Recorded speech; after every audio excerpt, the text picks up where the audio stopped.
The Finance and Money programme is proudly brought to you by Landlord Smart.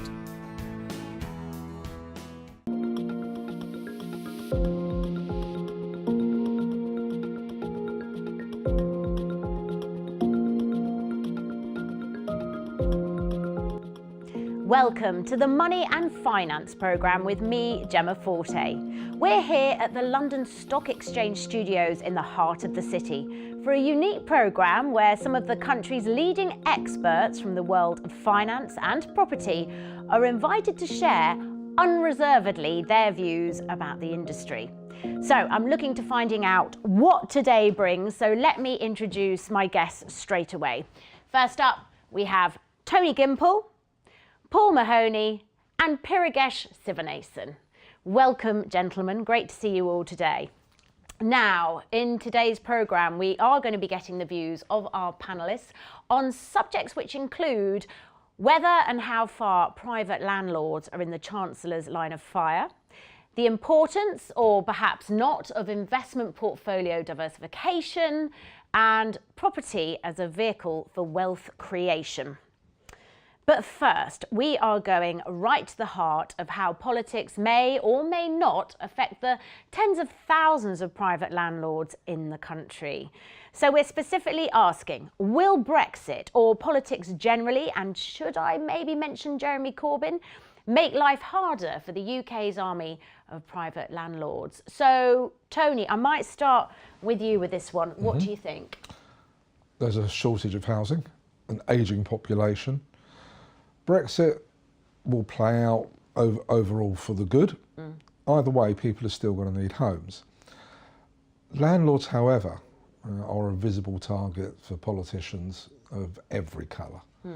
One would have thought that a Tory government wouldn't try and tax landlords out of existence, but they have with Section 24. On the far left, Marxism, property is theft, and the government is in the hands of rogue landlords. So come what may, politics, Brexit, taxation, landlords are still going to be in the firing line. That said, if they're running professional property businesses, they will be able to provide a real social function to occupy the vacuum that the lack of public money, both at a local and national level, in providing quality, affordable housing, but at either end of the market. So yes, it's going to be tough. Yes, there'll be more attacks, to fund the gaps in social care. But overall, if landlords do the right things, build the right properties, work with the system, then they'll come through the other end like any other business should. I suppose that is the problem that they're trying to solve, is the fact that rents are so high now, aren't they? And with so many people not able to get on the property ladder, there is an inherent problem there and an imbalance which I guess they're trying to address. What do you think, Paul? I think that's the way it was spun. But in reality, I think landlords are just a soft target. Landlords are viewed as fat cats that, steal from the poor, but that's not the truth. Landlords provide housing to a market that vastly needs housing. The government needed money to fill out their budget, and they targeted landlords to get it. I think that seems to be the general sort of consensus view of property industry professionals now that we've had time to digest the changes. I think the two topics actually tie into each other quite well, being Brexit and further targeting, further legislative change, in that with Brexit, the government's going to be very busy on things that aren't landlords. So I think certainly in the short term, it would be very difficult for any more focus to be given to hurting landlords, which is probably a good thing. And when you say hurting landlords, though, is it not the professional landlords as such they're going after, but the individuals who've in the past had some pension pot, if you like, and they've put it into property because they can and because it's, if you like, an easy way to make money, and they're trying to clamp down on that a bit? Again, that's a way of looking at it, that they're looking to professionalise landlords, and certainly if landlords are doing things the right way, it can mitigate the effects of all of these changes. There is certainly more reason now to have a proper strategy to deal with current legislation, as opposed to in the past it's been a very sort of DIY type activity. you know, go down, speak to your local estate agent, buy a property and make loads of money. That's not what it's about anymore. You know, you need to make sure that you're structuring things in the right way, that you have a strategy, a clear idea of your goals. As Tony said, a business plan, because that's what it is. You know, investing in property is a business, and you need to go about it in the right way. Okay, so essentially things have got tougher, much tougher recently, but you think that Brexit, rather than make things even harder, it's actually a distraction. It is. Brexit is a distraction all the way around. You know, we're a maritime trading nation. So we'll continue to do what we've always done, you know, make money through opportunity and adversity. Yeah. But government only seeks to regulate sectors which are making money and doing well, because there's no mileage in spending public funds on failing industries. Yeah. And the housing sector, the private landlord sector, works on every single level. What about you, Purigesh? Is politics something you're particularly interested in, or you try to avoid? I think despite whatever my political view is, I think one of the most interesting things, I think, you know, you mentioned Jeremy Corbyn. People have been talking about rent controls being a disaster. People are talking about him going after big businesses. But actually, like my colleagues have said, ultimately, if you're a business, if you're a property owner in this environment, you know, there are only two main political parties. You've got to prepare for probably a Conservative government or prepare for a Labour government. Yeah. And when we talk about rent controls and things like that, New York State has had rent controls since 1942, yet we're still talking about one of the most buoyant real estate markets. The other thing is I back entrepreneurs, I back the landlords in this market. They will find a way. We've already seen with the number of legislation, lenders as well will innovate. They'll find new ways in order to lend money in a legal way. I think with regards to Brexit, my underlying feeling is let's get some certainty into it. That's what's going to help everyone. You know, I think while we're sitting here debating, could this happen? Could this happen? Let's imagine you're a landlord based in student housing. As of today, students are incorporated within the immigration cap. Now, that would be a big worry for me, because foreign students coming in are actually potentially a big earner, and we're seeing loads of cities with great big developments really on the back of student housing. So I always think these sorts of things presents opportunities, and I think absolutely what you said about the accidental landlord, it will become harder and harder for them. But equally, when we talk about innovation, there's crowdfunding now, there's REITs, there's different ways for people to invest in property, still get that exposure. But today, I think, marks an important line. I think if you're going to become a landlord in the future, you do have to professionalise. There is plenty of opportunity for you to take advantage of the opportunities coming. Okay, so property as a vehicle for wealth then, largely sort of, it doesn't touch it really. What do you think, Paul? Well, you know, it remains the same. You know, short-term legislative changes, things like Brexit, it doesn't affect property as an asset class longer term. As we've been saying, you just need to make sure you have the right strategy in place. Obviously, there's been a lot of negative media around the recent changes, and from what I've seen, the examples that are used in that are very much spun toward the articles that are written. So property is still, in my view, the best asset class for creating and storing wealth for the broadest range of people, especially those that are looking to be quite passive. Well, as you say, because what are the options? If you don't invest in property, I guess you're looking at the stock market, and you know that could be a lot riskier for a lot of people. But you know, property tends to hold its value unless something goes horribly wrong, doesn't it? Well, it does. It's quite opposite. We're in the capital of capitalism, the London Stock Exchange, and equities are highly sentiment based. You know, the price we pay for fuel is precious little based on what it costs to get out the ground, but on what people will think it'd be worth in the future. And that hasn't changed since Roman times. The Romans speculated on the Egyptian grain crop. Bricks and mortar, somewhere for people to live, is readily understood. If done properly, capital growth notwithstanding, which is actually worthless until you come to cash it in, is great income, provides a nice resource for future generations, and when done properly, is highly sustainable.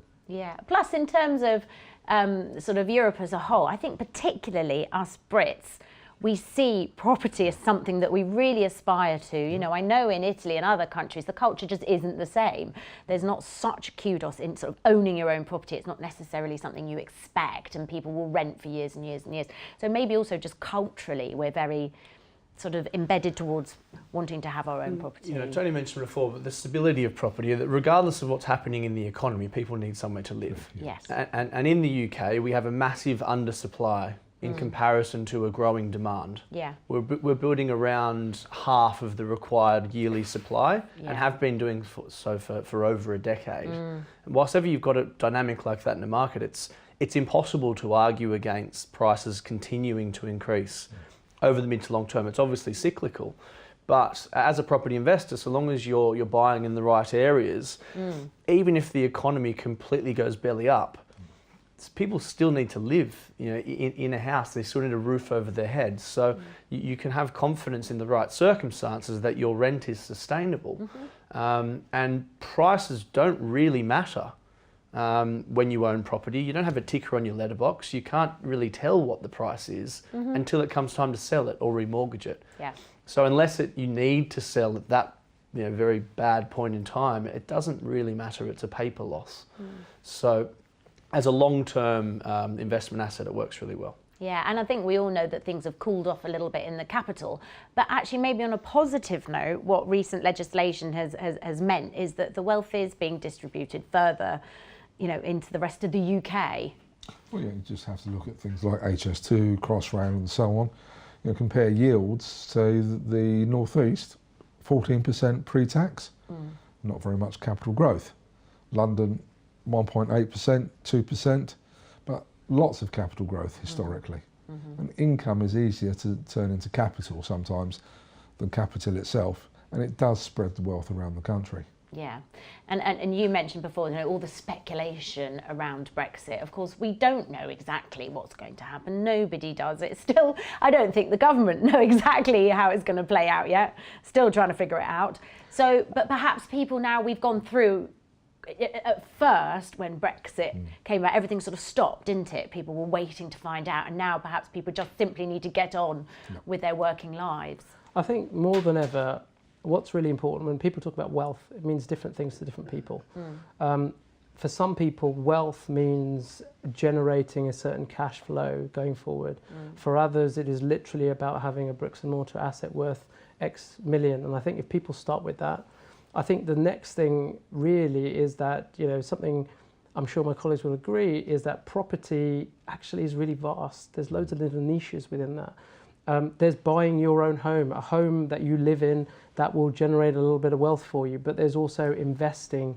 There's simple investing, the buy-to-let that everybody, well, it seems like everybody owns or everybody's next door neighbour owns. But there's also, there's development finance, there's, you know, houses of multiple occupation. There's commercial property versus residential property, which is another different way of kind of investing. And like I reiterated, there's also funds. There's different ways of getting exposure. You know, for someone, they can start off very small in a way that makes sense, that shields, that can use kind of tax structures, etc., that's kind of really shields their wealth. So I think underlying property, I mean, I really wanted to say very early on, let's compare that to Bitcoin, you know, what's happening of recent time. I mean, it's gone up, it's gone down, but in the very short term, that provides very little stability of wealth. Yes. But it's an asset class. And property, I think we're all passionate about it because I think there are so many different ways to kind of invest in it. Okay. Yeah. And I think far too many people do look at the property market from a macro perspective, and there's not really such a thing. There's no UK property index, so far as I know. There's probably one created for the stock exchange, but there's no real index. And certainly with all these changes, there's by all means a two-speed market at the moment. I think a big shift away from high value, low yield properties toward lower value, higher yielding properties. Yes, yes. Well, thank you very much. Most interesting, but I'm afraid that's all we've got time for in this part of the programme. But don't go away, because as soon as we get back, we'll be tackling the issues of risk, leverage and investment 101. So don't go away.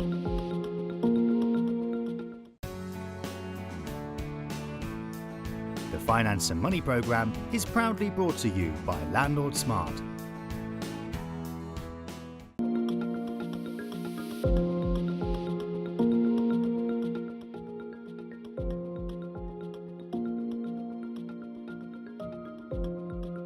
Welcome back to part 2 of this money and finance special with me, Gemma Forte, and my guests today, who are Tony Gimple, Paul Mahoney and Pirigesh Sivanathan. Okay, so tax regulation and licensing are some of the most unpopular words in the financial dictionary. So let's find out why. So, Tony, I might start with you. Do you think that landlords are going to remain in the tax firing line over the next few years? Yes. Okay. Increasingly. And we'll end it there. If only it was that easy. Increasingly so. Yeah. They're an easy target. People think they make excess profits for doing nothing. Well, being a landlord is hard work. Tenants and toilets is not an easy thing. Yeah. But it's visible. And the Conservative government has deliberately targeted landlords and set a huge trap. The introduction of Section 24 and so forth is caused a lot of landlords to incorporate their businesses. Right. In a few years, the Chancellor of the day, left or right, will mimic what George Osborne did with capital gains tax and almost certainly introduce a surcharge on corporation tax for property companies, because they have to get the money back somehow. Yeah. And that could be very painful. The other problem is that for some obscure reason, being a landlord is treated as being an investment business as opposed to being a trading business. And yet, working as a landlord, actively managing, be it social or high-end, is just as physical and hard work as managing a corner shop or running a professional practice. Yeah. Taxation will continue to be a problem. Yeah, I mean, as you say, if you're a responsible, good landlord, the kind of landlord that we would all want, then it is hard work, and you are a kind of at the call, if you like, of your tenants. However, I suppose, as you also say, it's always going to be a popular one, isn't it? Most people can say, well, if you've got enough money to be able to invest in having sort of extra property, which is the way many people see it, who can argue with that? It's a tricky one. Well, let's take the other end. We have clients in Bristol, some of whom are recovered addicts, who run social housing as landlords, literally looking after people coming out of addiction. Right.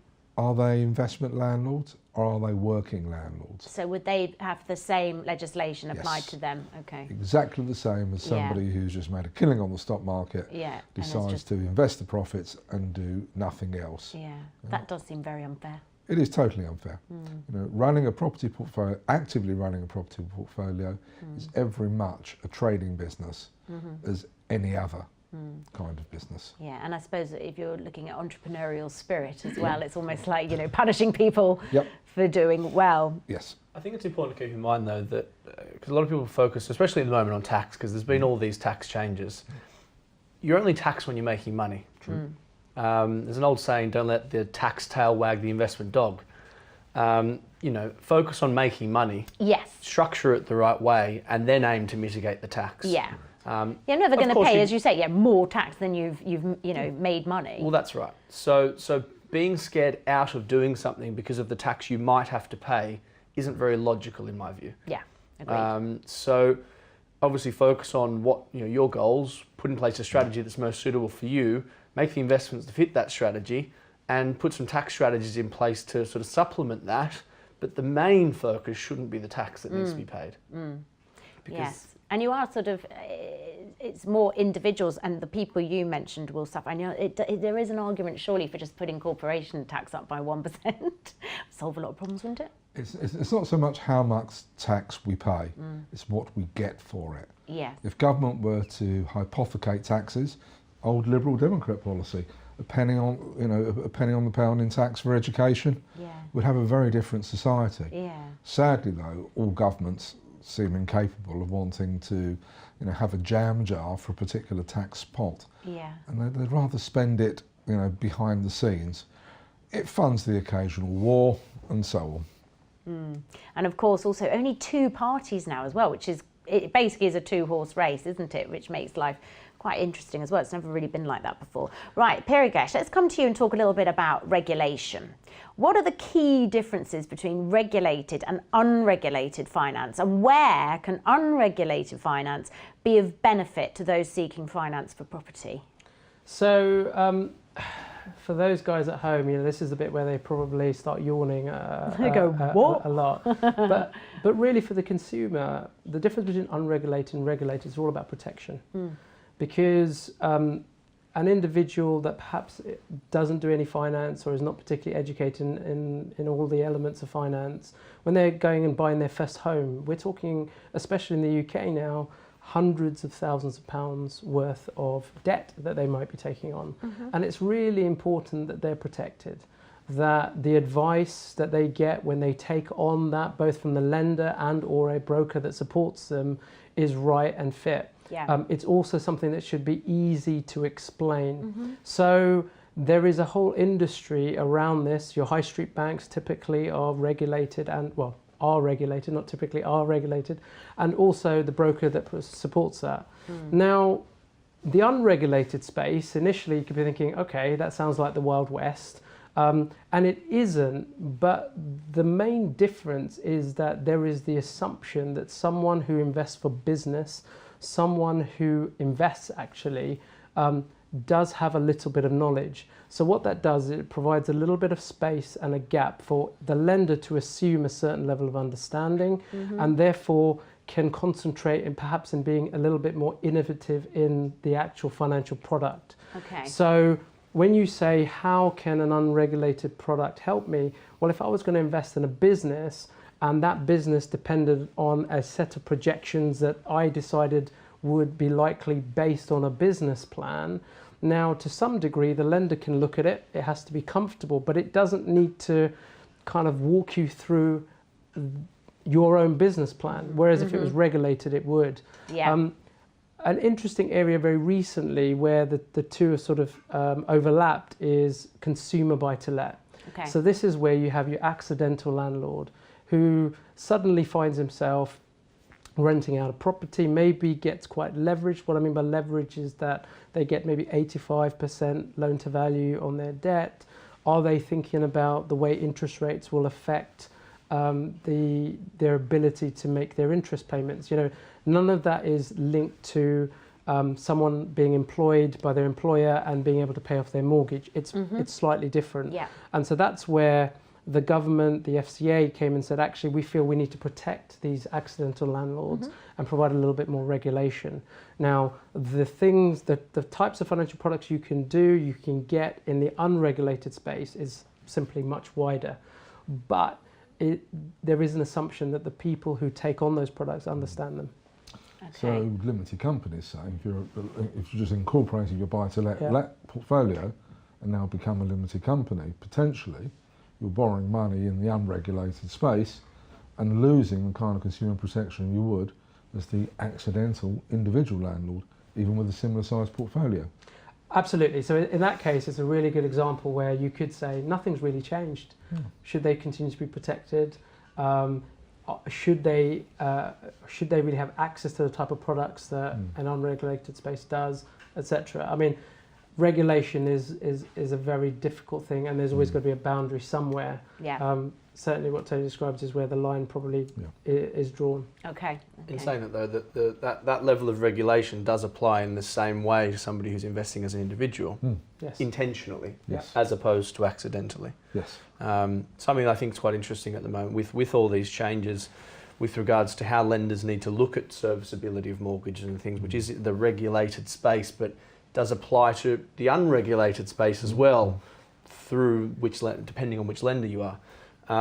Is that it does seem like there may be a new sort of wave, and perhaps you better comment on this, but a new wave of buy-to-let lenders who will be unregulated and a lot more flexible to counteract a lot of the changes that happen in the market, because there is definitely an opportunity there. Yes. It's interesting because whatever happens within the industry, everybody is pragmatic and everybody changes with it. So here's a question. Does being licensed as a landlord detract from your bottom line?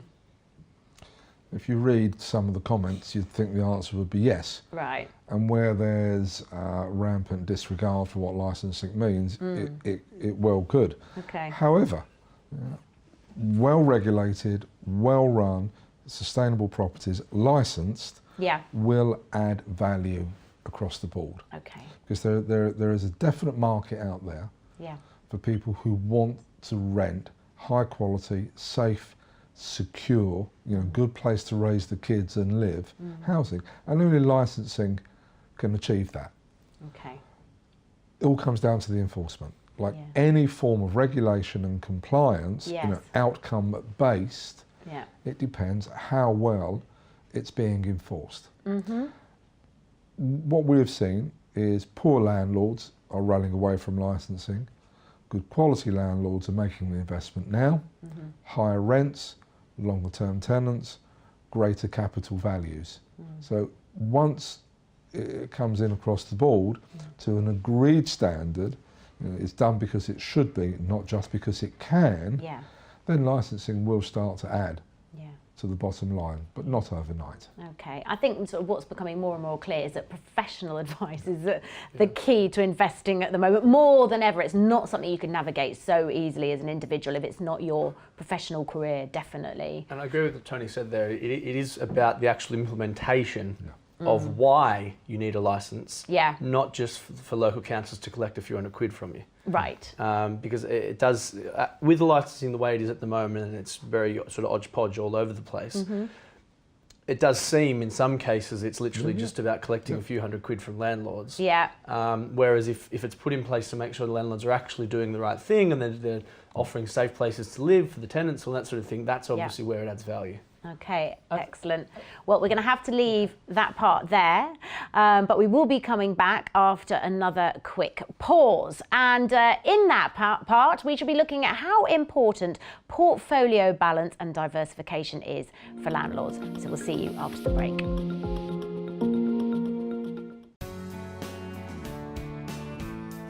The Finance and Money Programme is proudly brought to you by Landlord Smart.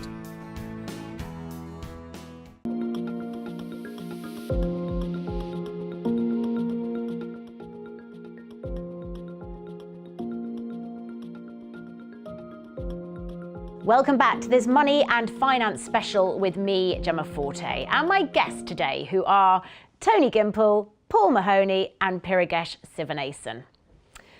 Right, gentlemen, on to the final part of the show, and we want to talk a little bit about portfolio balance and diversification. So, will having a balanced and diversified portfolio help landlords weather any potential storm? And if so, what would that look like? Pirigesh, let's start with you. I think before getting into the question in particular depth, I think it's worth kind of looking at recent kind of corporate failures. We've had in recent times Monarch, the airline, we've had Maplin, we've had Toys R Us. Yes. These are huge organisations which have, for whatever reason, taken their eye off the ball and unfortunately resulted in bankruptcies, etc. Yeah. Now, you can apply that same thing to your property portfolio. Monarch, when it, for example, couldn't manage the price of oil, again, for landlords, what is that? That's interest rates. Okay. How does a landlord really think about the way in which the impact of rates will impact their business going forward?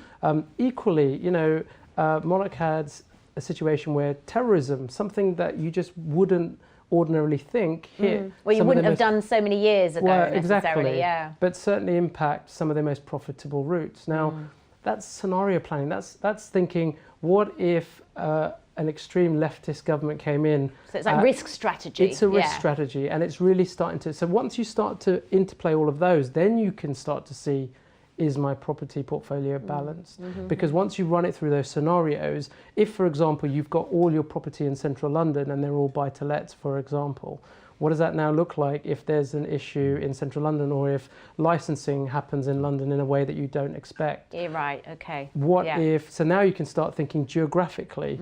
Equally, there are different elements to property, like we've discussed throughout the show: commercial, residential, development. How do each of these play out? HMOs. So this is house of multiple occupation. So this is where you have a number of individuals in a house. Your yield is a lot higher, but of course that business has its own risks. Institutional money coming in and creating these incredible units with cinemas and all. How do you compete as a landlord? So absolutely, balance is all about, but how do you know day one if I have balance? Well, I'll test it. I'll scenario test it for all the different things that we've talked about and the stuff we haven't thought about. Yes. That's the way well, we you see, yeah, because I really like that analogy and it's a very interesting way of looking at it. But then, okay, so with Toys R Us you mentioned, perhaps with them it was just a case of the whole world changing around them, the market changing, people playing on video games more, not playing with toys as much, possibly, has been one reason cited in that. So maybe with property there are things you can't possibly predict as well. I think the key is exactly that, strategy, and reviewing that strategy. It's not the type of thing you can just do now and be confident in making money from for the next 20, 30 years. Remembering that the demand for your property comes from the target market, and what that target market wants changes. Yes. It's the same as the Toys R Us story. They became irrelevant because they didn't change with the market. Change with the market, yeah. And of course, in any business strategy, you need to do that. So you need to make sure that your portfolio, if we're talking property, is changing in line with where the demand is skewed. Yeah, so maybe it's just the market is going to start separating the wheat from the chaff, if you like. As you say, maybe 20 years ago, it would be harder not to make money. If you had a nest egg and put it into property, prices were just spiralling so much, it would have been difficult not to go, oh, I'm a property investor and I've done so well. And that's changed now. But that's also being driven by not just the tax changes, but the changes in by the PRA, Prudential Regulation Authority. Yeah, easy for us to say, yeah. Or not, as the case may be, when it comes to buy-to-let mortgages, because they've now got to look across a whole range, balance, tax, business plans, how you're dealing with voids, how you're going to deal with dilapidations, changes in the market, politics, right across the board. So, if you're selling a finance product, lending to buy-to-let landlords, how are they going to cope across all of these measures? It's no longer just about rate and term. It's about the business as a whole. And if Toys R Us bankers would have looked at them to the same degree as any good mortgage lender would now look at portfolio buy-to-let landlord, they may not have lent the money, or will advise them, you want the money, you're going to have to look at the market in a different way and have much more balance and diversification. Yeah. And it's a very relevant point with all the changes we've been discussing, because there are a lot of strategies or more specifically portfolios that worked up until now. Yeah. And over the next 4 years, as these changes are implemented, will start to work less and less. And a lot of landlords will find themselves in a position of actually making a loss, whereas previously they might have been making a slight gain. So that's a good example of how things change and how you need to change your strategy in line with that. And I suppose approach things in more of a strategic way. Yes. The best way to do that is to get professional advice. Well, I was going to say, yeah. And so you think there'll be a lot of people caught on the hop, a lot of private landlords. It's Absolutely. just going to suddenly come in and really affect them without them even knowing? Well, using the examples mentioned before, central London, leveraged property where yields are very low. Not only will these tax changes affect those properties that might have been slightly cash flow positive previously and now they'll probably end up negative, but also the mortgage changes we've just been discussing. When they come time to remortgage, that may not even be to get money out, it might just be because their terms are running out. They won't be able to borrow anywhere near as much as they could previously. Yeah. So there's multiple challenges for that type of property at the moment, and that is causing quite a shift away from that type of property. I think also the interesting thing about central London we were talking about is sometimes you can have your own strategy about what it is you're trying to do. It may not work and you might think, okay, but I'll just hold on for a bit because the market will change because you think everybody's like you. I was at a seminar in Europe last week and the view was there is 307, someone did a study, there's 370 billion pounds worth of money ready to come invest in the UK in property. And that, you can't understand their mindset. No. You have to figure it out for yourself, and if something doesn't work, be prepared to change. Yeah. And it might be because you're going to suddenly go out to the Midlands and invest, or in the north of England, or completely change your strategy. What you can't necessarily do is stick there and hope that the rest of the market is exactly like you. Right, okay. Gosh, it is very interesting indeed. Right. What are the investment options then, would you say, in terms of sort of property? What are other investment options? If you simplify it, Yes. we've spoken about property, you have equities and cash-bearing investments. Yes. That's really the only three things that you can invest in that are, in my view, actual investments. You can invest in things like gold and foreign exchange and cryptocurrency, but they are solely capital-based. They don't generate an income, and therefore they're not really investments, they're speculations. So the three options really simply is cash-bearing investments, which is all income, equities, which is income and growth, property, which is income and growth. So, you can be very simple about that. In my view, the reason property is better for a broader range of people when it comes to creating and storing wealth is the ability for leverage. Yeah. Because from a returns perspective, when you compare property with equities, obviously if you look at cash-bearing investments or interest-bearing investments, the return, is always going to be less than the other two. Yeah. Because it only provides you with one form of income. If you compare property with equities, overall, as a cash purchase, the returns are pretty similar across the board on a high level. Property tends to be more stable, so that's one benefit that it offers. But when you add the leverage in, that's what separates property. Right. The ability to borrow over the long term on low interest rates, relatively high loan-to-value ratios, and no ability for lenders to recall the mortgage unless you do something wrong or you get to the end of the term. So you take a deposit, you leverage it 4 times, 75% mortgage, and receive all of your returns on the overall asset value. So with regard to leverage, what are the risks of over or under leveraging? Well, I suppose if we're talking about property, the only risk of leveraging is that you can't service the mortgage. Okay. So you can leverage as much as you like, so long as you can continue to service that mortgage, there's no risk. But the risk is that perhaps you can't. Okay. Maybe your property's empty. Of course, the capital value could fall, but remembering, unless you sell, that's never crystallised. Well, unless that is, you're on unregulated terms, and the deal you've agreed with your lender says you mustn't fall below a given loan to value. But generally that doesn't apply to residential buy-to-let mortgages, I suppose. Is not, So in terms of diversity and balance, sort of you as individuals even, would you think it'd be better to have some property here and not put everything into one pie? Yes. Yeah. Unless it's a very short-term pie where you understand what you're doing, you're in, you're out, you can predict the profit, you can predict the costs. If you're looking for the longer term, you want a balanced portfolio in a balanced geography, following the trends. Because a lot of people always stick with what they know, don't they? So they invest in their area where they grew up and because they understand it. But even within that, you still need a balance between single ASTs to HMOs or commercial, or a balance of them all. If you can, however, access your capital, recycle it, and have, like any other business would, a portfolio based on geography, demand, and type. So, if one part of the portfolio tanks, the others will easily make up the slack. You're not going to go out of business tomorrow.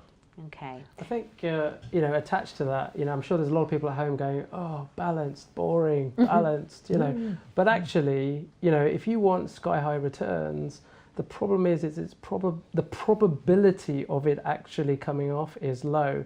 The way in which you create true wealth, I would say, is over the medium and long term. So what you really need is something stable that is constantly able to compound. Now, how you actually piece that pie up is very much dependent on your own personal circumstances.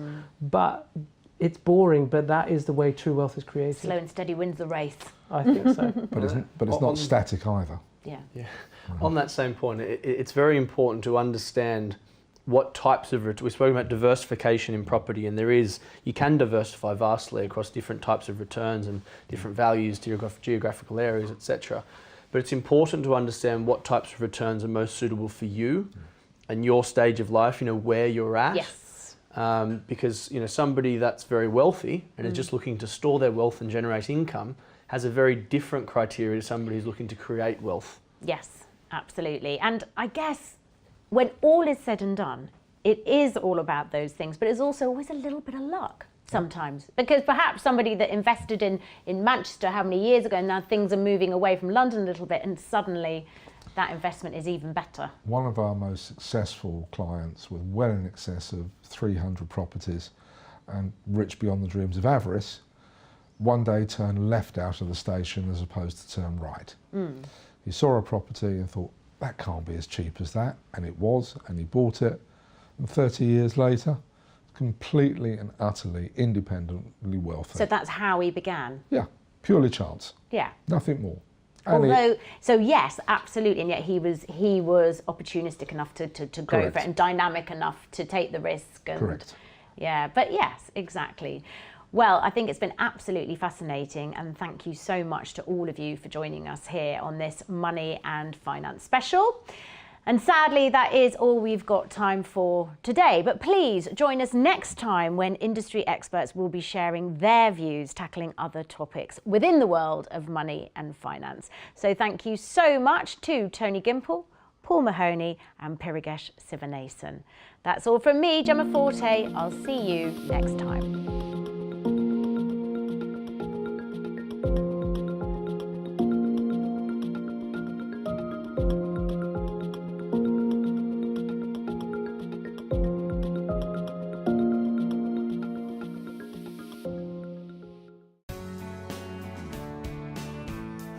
The Finance and Money Programme is proudly brought to you by Landlord Smart,